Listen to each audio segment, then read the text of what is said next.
What happens these days is that we don't look at details. It's interesting what I'm telling you, because if you're going to buy any book, you're going to look at details. But here's the truth. You're not interested in how the letters are structured, unless it's calligraphy. You want to really know the content. So before you know, instead of reading, a letter at a time, you're going to read a sentence at a time, a paragraph at a time, sometimes a page at a time. Here's what happens. You have in the center part of your retina, macula, M-A-C-U-L-A, macula.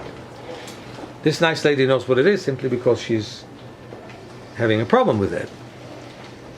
And I would like to help her not to lose it, right? Basically, by the way, what's your name? Coral. Carol. Coral. Coral.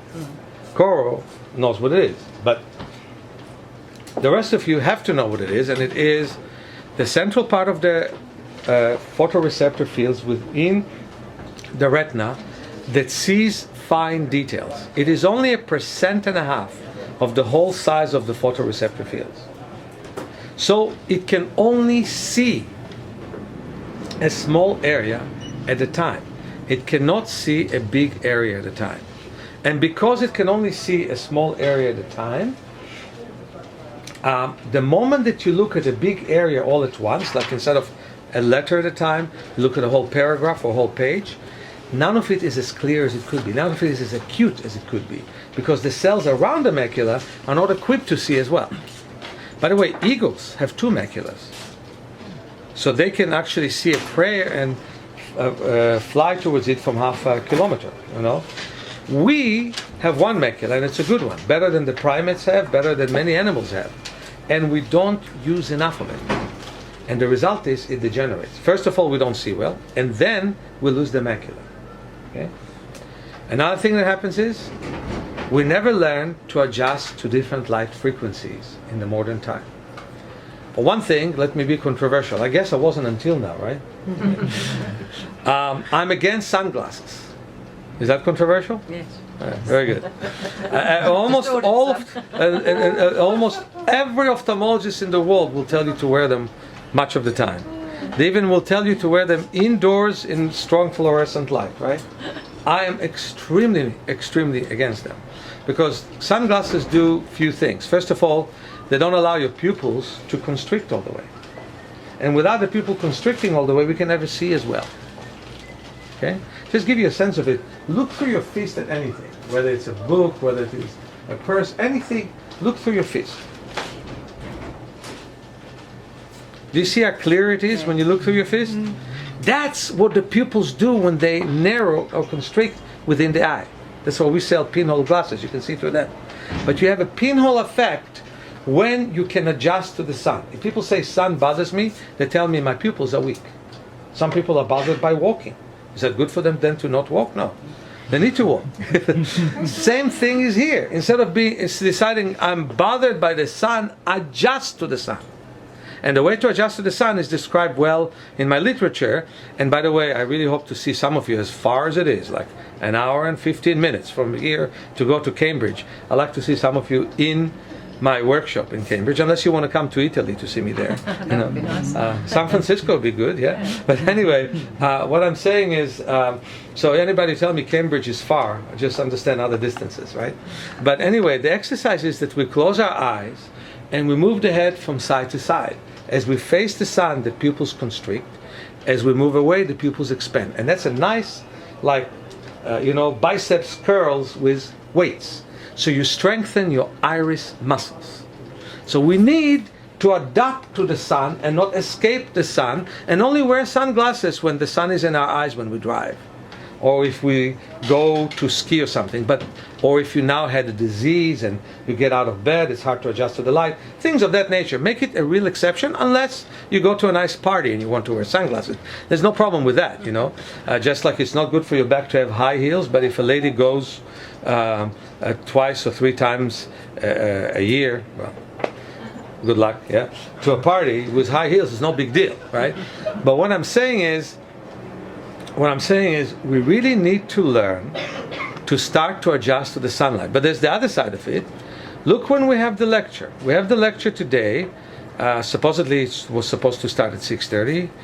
You should throw some eggs at your instructor. But nevertheless, you have the lecture today, several hours after sunset. It's so unnatural. We turn those lights on, and that's wonderful. It can move industry. It can have commerce. It can make you feel safe in the streets. But you know what? It doesn't really allow you to use the stars and the moon. You cannot see the constellations from London, by no means. You can see something, but not much. You can see better in Devon. But even those people have street lights. I think that for a million years we learned to adjust to the dark of the night. And right now, we don't learn to adjust to the dark of the night. So the only thing I would like to ask from every audience here is, when you are going to sleep, turn the lights on. You need to go to the bathroom. Turn the light off. You need to go to the bathroom. Try to find your way so you don't bump your head against anything. But try to not use artificial light in the middle of the night. It really hurts the eyes. Okay? Never do, actually. Yeah, that's a very good thing. Okay? So that means that part of your eyes will remain healthy. Here we're talking about the periphery of the eyes. Another thing is, we never look enough at our periphery. Okay? Let me ask you a question. Anybody of you uses computer in a busy office? You do? Oh, not in an office, but in my office at home.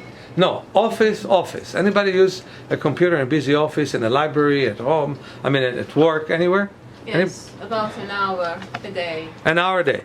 Now, let me ask you a question. What's your name? Paula. Paula. Very noisy and very busy, and you have a very important document right in front of you. What would you do then to be able to make this document work for you? I need to concentrate. So you ignore the periphery? Yes. Now, Paula, let me ask you a question.